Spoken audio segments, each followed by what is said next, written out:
Hizi hapa ni rekodi 5 ngumu zaidi kuvunjwa pale EPL na inawezekana namba 1 ikadumu milele. Rekodi namba 5 ni assist nyingi zaidi pale EPL ambayo inashikiliwa na Ryan Giggs. Kama tunavyojua kuwa Giggs ni kati ya wachezaji ambao walicheza kwa muda mrefu zaidi wakiwa kwenye kiwango cha juu kabisa katika ligi kuu Uingereza. Na katika soka la kisasa tunajua ni wachezaji wachache sana wanaweza kucheza kwenye ligi moja kwa muda mrefu, jambo ambalo linaifanya rekodi hii kuwa ngumu zaidi kufikiwa. Rekodi namba 4 ni ya clean sheet nyingi zaidi ambayo inashikiliwa na Peter Cech.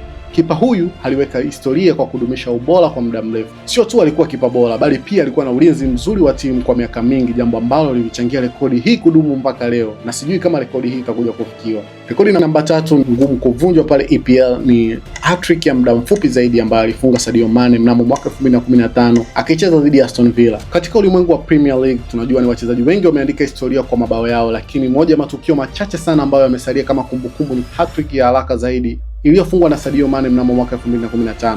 Ilikuwa ni mechi ya Southampton dhidi ya Aston Villa. Dakika 13 Mane alifunga bao la kwanza na ndani ya dakika 2 na sekunde 56 tu Sadio Mane alikuwa tayari amefunga hat-trick. Rekodi namba 2 ni ya kushinda msimu pasipo kupoteza mechi hata moja ambayo inashikiliwa na klabu ya Arsenal.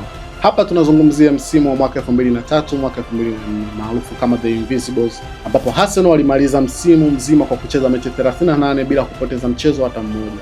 Katika ligi yenye ushindani mkubwa kama EPL, kwa sasa timu kupoteza mechi moja ni jambo la kawaida, na ndio maana rekodi hii inaonekana kuwa ya kipekee sana na kihistoria, japo ilibaki kidogo sana kuvunjika, ila ikashindikana baada ya Ruud van Nistelrooy kukosa penalti kwa kugongesha mwamba wa juu, huku mashabiki wa Arsenal wakishangilia kwa nguvu jukwani. Msimu ule ni United pekee ambaye kufungwa na Arsenal, ila ilitoa sare 2 kwa michezo yote miwili. Na rekodi namba 1 ngumu kuvunjwa zaidi ni rekodi ya mabao mengi zaidi pale EPL ambayo inashikiliwa na Alan Shearer akiwa na mabao 260. Shearer aliweka kiwango cha juu sana cha mabao kwa muda mrefu. Katika zama hizi ambazo wachezaji hubadilisha timu mara kwa mara na majirani mengi, kufikia mabao 260 kunahitaji miaka mingi ya consistency ya hali ya juu. Unadhani katika rekodi hizi ambazo nimetoa, ni rekodi hipi inaweza kuwa ya kwanza kabisa kuvunjwa, ama ni rekodi gani wewe unaifahamu ambayo ni ngumu zaidi kuvunjwa kuliko hizi ambazo mimi nimezitaja? Hebu niandikie chini kwenye comments.